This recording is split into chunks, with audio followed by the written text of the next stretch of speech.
예수님의 영성은 십자가에서 절정에 이르렀습니다.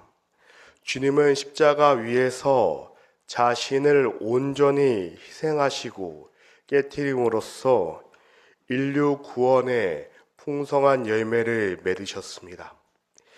예수님께서 십자가에 보여주신 모습은 요한복음 12장 24절에서 말씀하신 그 원리를 잘 보여줍니다. 내가 진실로 진실로 너에게 이르노니 한 알의 밀이 땅에 떨어져 죽지 아니하면 한 알 그대로 있고 죽으면 많은 열매를 맺느니라. 이처럼 예수님은 자신의 생애를 통해 열매 맺는 삶의 본질을 우리에게 가르쳐 줬습니다. 열매 맺는 삶이란 자신을 높이거나 드러내지 않고 오히려 자신을 낮추고 내려놓는 삶입니다. 그 절정은 바로 자기 자신을 깨트리는 데에 있습니다. 한 알의 밀이 땅에 떨어져 숨겨져 있더라도 그 껍질이 깨지지 않으면 생명이 나올 수 없습니다. 씨앗 속에 숨겨진 생명은 껍질이 깨질 때 비로소 싹을 틔우고 열매를 맺기 시작합니다. 우리의 삶도 마찬가지입니다. 우리의 자아를 내려놓고 겸손하게 나아갈 때 비로소 진정한 열매를 맺을 수 있습니다. 예수님을 영접한 우리 안에는 하나님의 생명이 있습니다. 이 생명은 영원한 생명이며 하나님의 성품과 능력입니다. 그런데 어떻게 이 생명이 우리의 삶 속에 흘러나올 수 있을까요? 그것은 이 생명을 가리고 있는 우리의 자아가 깨질 때 가능합니다.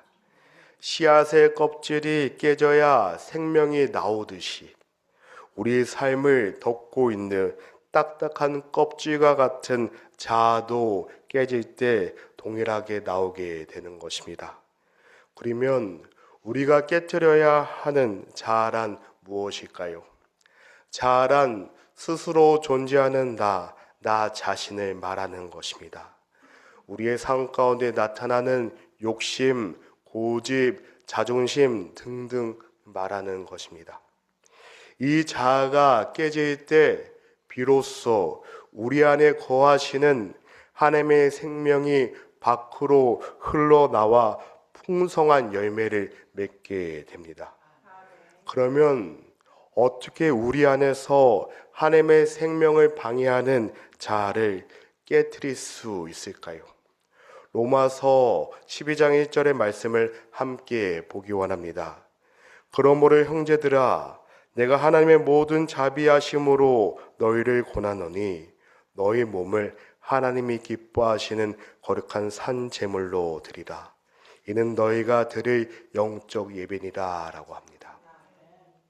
바울은 로마서 12장 1절을 그러므로 라는 단어로 시작합니다. 이 표현은 바울의 서신에서 자주 등장합니다. 특징적인 표현으로 앞의 내용을 토대로 중요한 정용을 제시할 때 사용하였습니다. 바울은 로마서 1장 1절부터 12장까지 하나님께서 우리를 구원하신 은혜의 복음을 제시하며 설명하였습니다. 따라서 여기서 사용된 그러므로 라는 접속사는 단순한 연결어가 아니라 앞서 언급한 복음의 진리를 삶에 어떻게 적용할지 전환하는 중요한 역할을 하고 있습니다.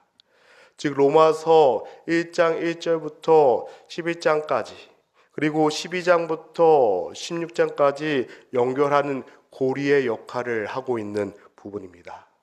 바울은 이제까지 설명한 복음을 진정으로 깨달았다면 구원받은 자로서 어떻게 살아야 할지에 대해서 말하는 것입니다. 바울은 이론이나 단순한 교리를 전하는 것이 아니라 살아있는 그 복음을 전하는 것입니다. 바울이 말하는 그러므로라는 말 속에는 당신이 정말 복음의 진리를 깨달았다면 이제 구원받은 자답게 이렇게 살아가야 합니다 라는 강력한 메시지가 담겨 있습니다. 그렇다면 바울이 이 말씀을 전하고자 하는 그 대상은 누구일까요?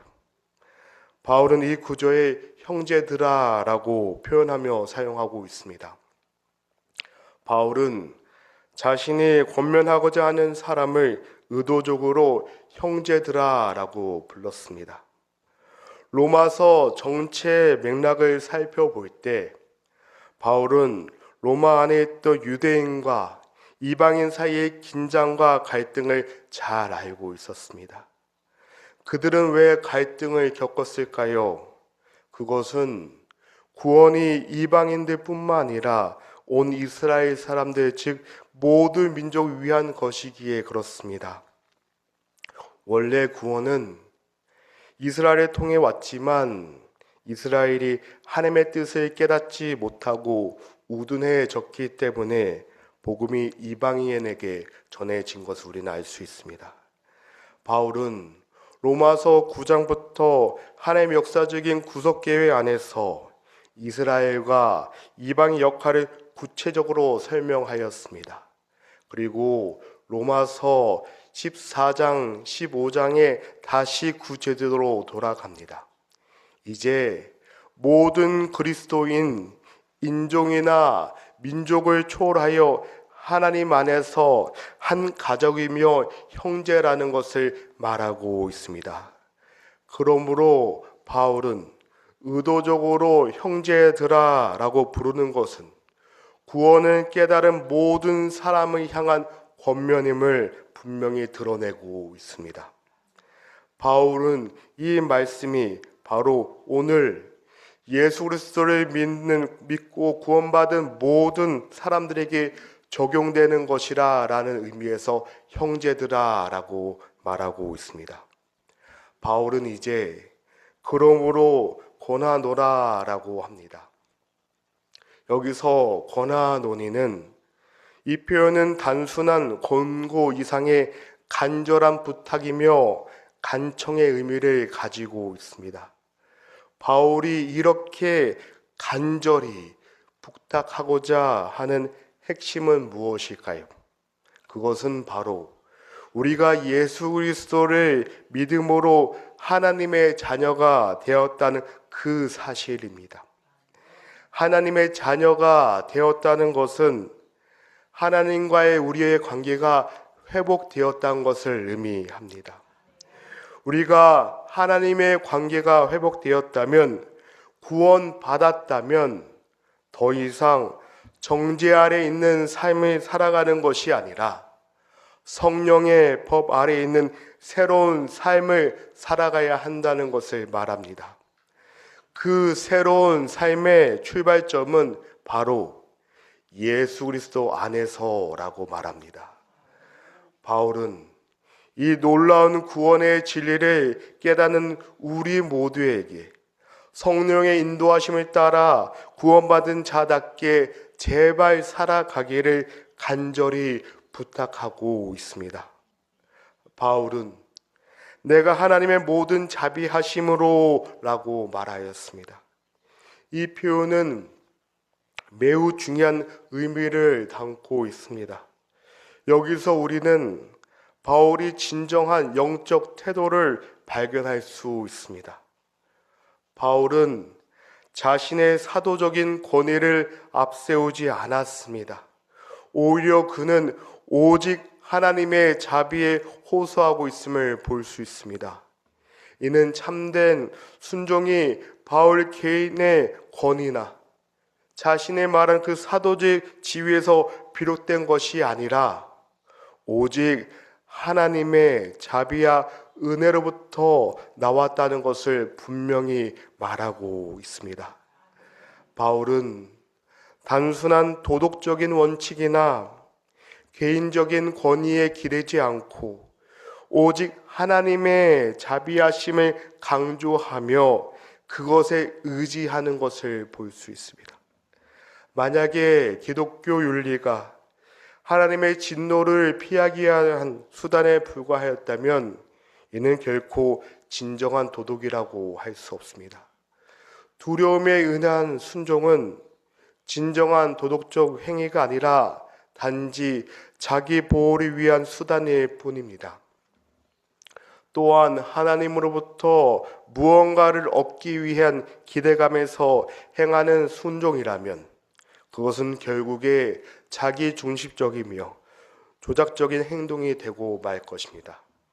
반면에 참된 기독교 윤리는 감사의 윤리입니다.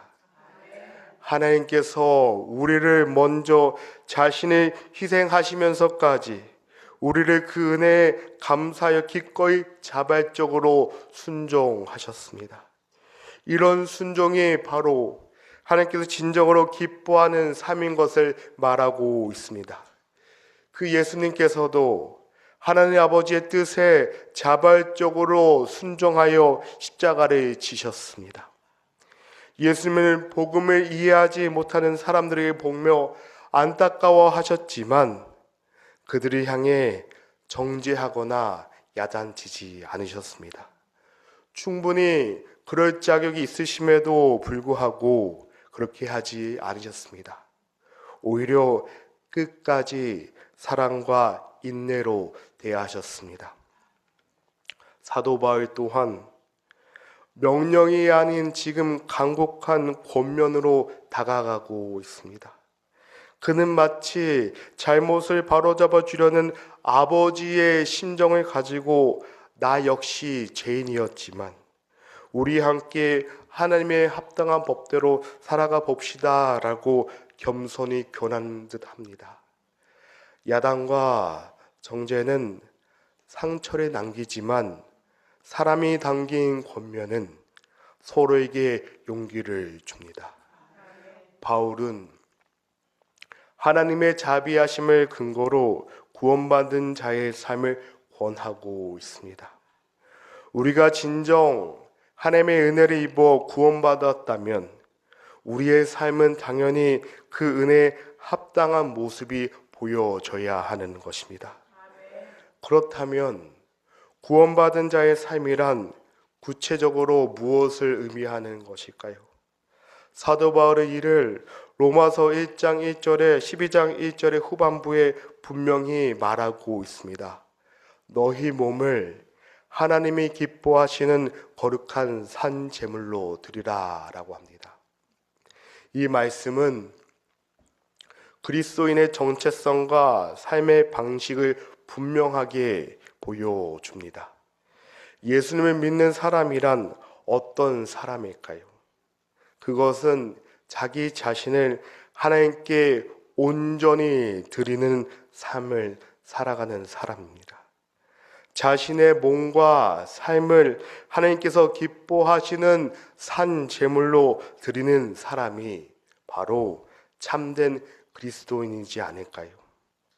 바울은 구약의 제사의 개념을 통해서 그리스도인의 삶을 설명하기 시작합니다. 구약 시대에 제사에서 가장 중요한 것은 바로 제물이었습니다.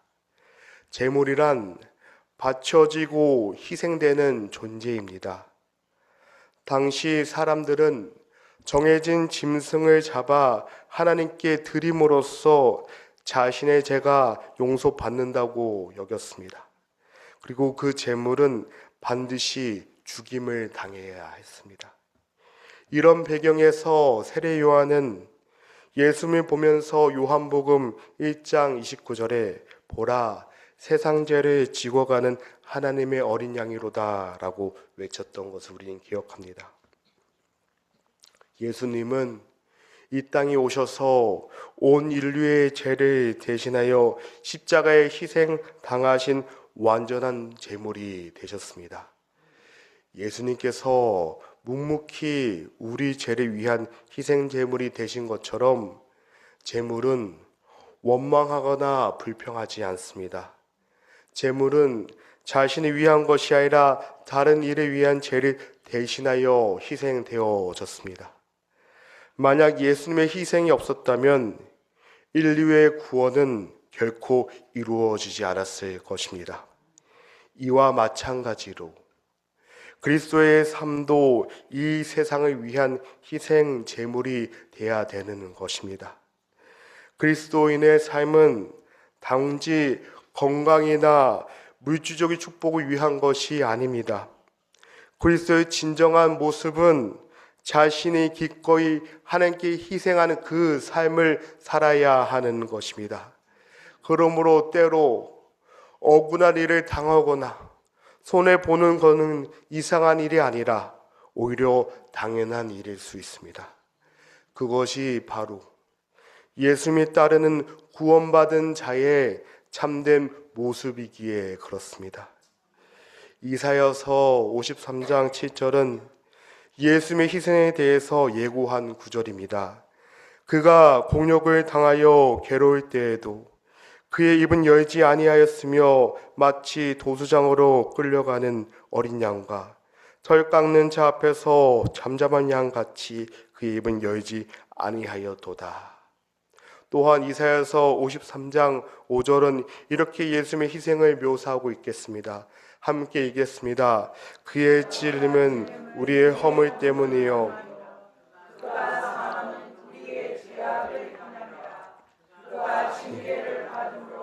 우리의 평생을 누리고 그가 채찍질에 맞음으로 우리의 남을 받았도다. 네. 이 말씀은 예수님 십자가 희생이 온전히 우리를 위한 것임을 보여주는 부분입니다. 그런데 이 말씀에서 그라는 단어 대신에 그리스도인이라는 단어를 바꿔 한번 읽어보겠습니다. 구원받은 자로서 우리가 어떻게 살아야 하는지를 분명히 보여줍니다. 모든 그리스도인의 찔림은 세상 사람들의 허물 때문이요 그리스도인의 상함은 세상 사람들의 죄악 때문이라 그리스도인의 징계를 받았으므로 세상 사람들이 평화를 누리고 그리스도인이 채찍을 맞음으로써 세상 사람들은 나음을 받았도다가 됩니다.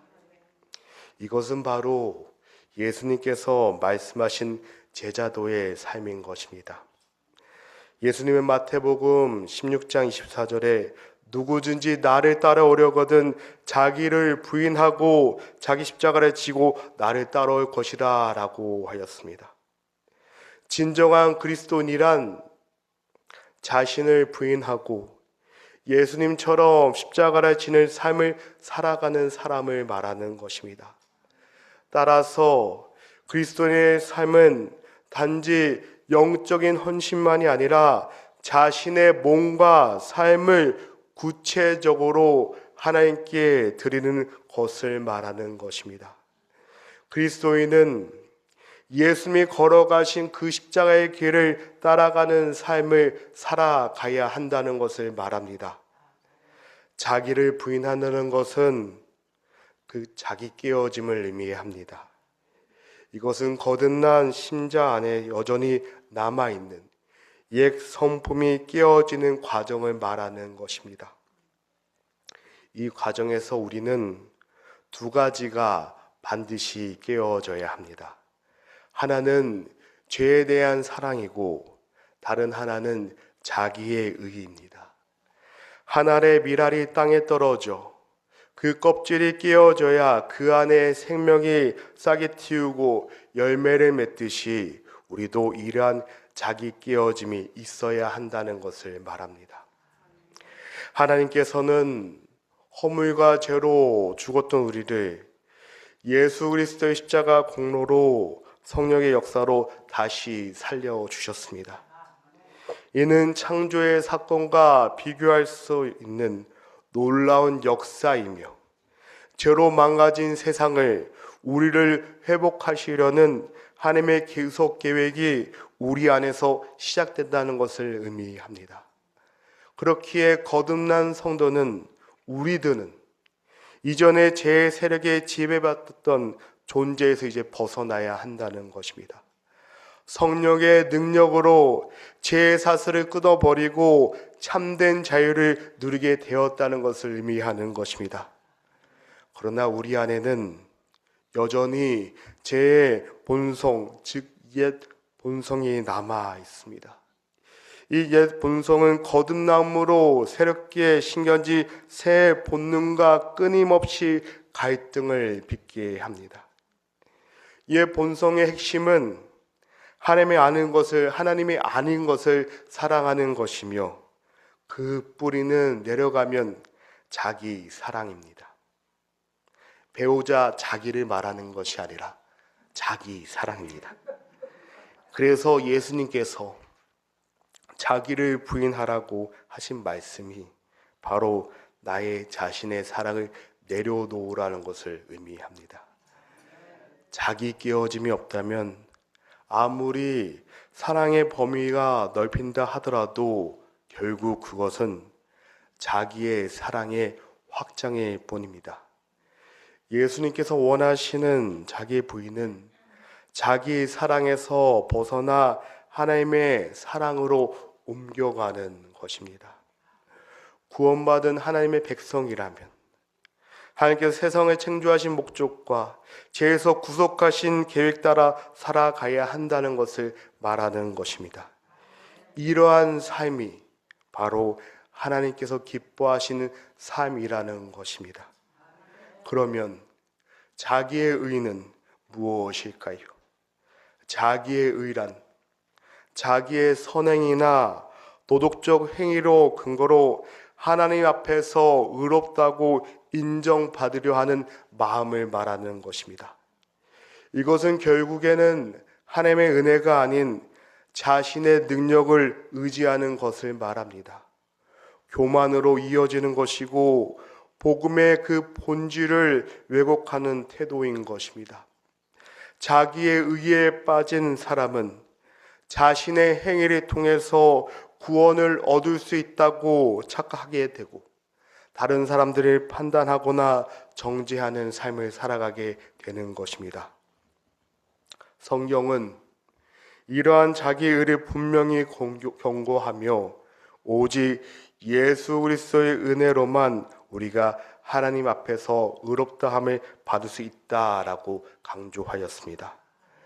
사도 바울이 말하는 너희가 드릴 영적 예배는 그럼 무엇을 의미하는 것일까요? 구약시대의 제사가 문자적으로 동물을 희생하며 드리는 제사였다면 오늘날 그리스도의 삶은 비유적이고 영적인 의미에서 산 제사가 되는 것입니다. 다시 말해서 구약의 제사가 동물을 하나님께 드리는 것이었다면 지금의 제사는 그리스도인들의 매일의 삶 속에서 자신을 하나님께 온전히 헌신하는 것이라고 말할 수 있는 것입니다. 진정한 예배란 단지 우리가 일주일에 한 번 주일 예배당에 와서 드리는 예배로 제한하는 것이 아니라라는 것입니다.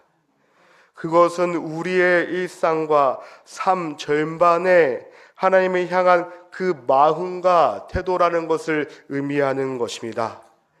영적 예배는 이 세상의 가치관과 방식에 벗어나 하나님의 뜻에 따라 마음과 삶이 지속적으로 변하려는 것을 말하는 것입니다.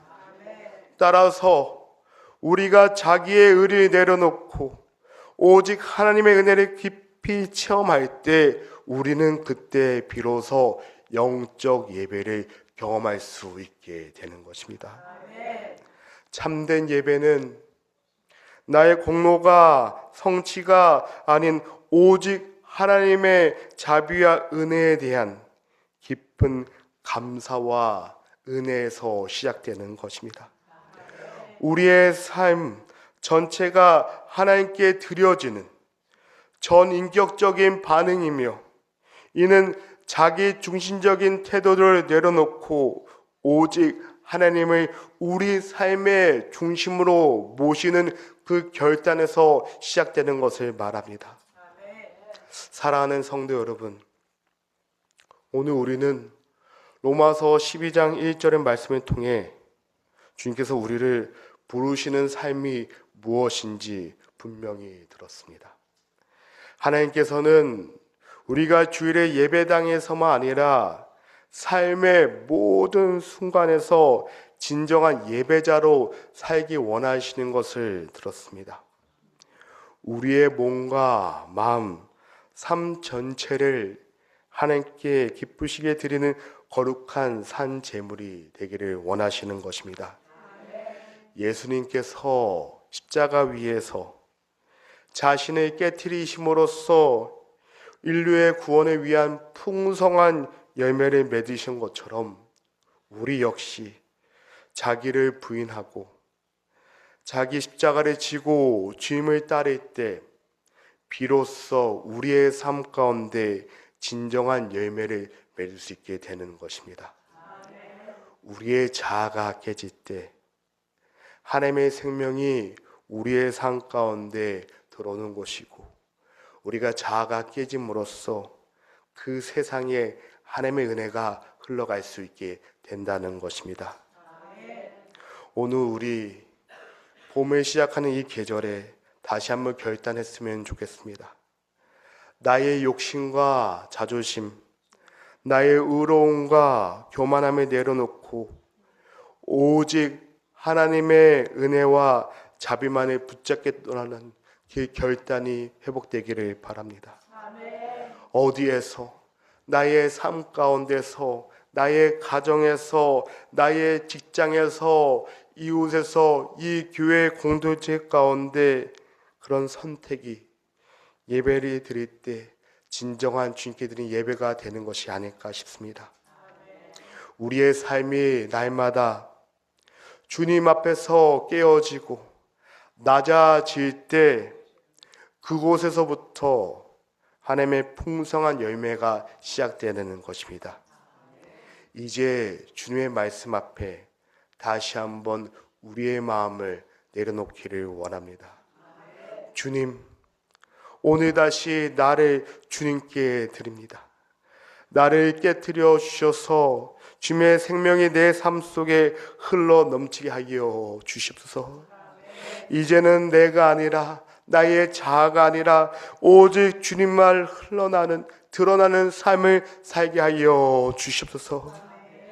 이 기도의 고백이 이 자리에서뿐만 아니라 우리 매일매일 삶 가운데 고백이 되시기를 바랍니다. 우리의 삶이 온전히 하나님께 드려질 때 우리의 삶 가운데 참된 영적 예배가 회복되기를 바랍니다.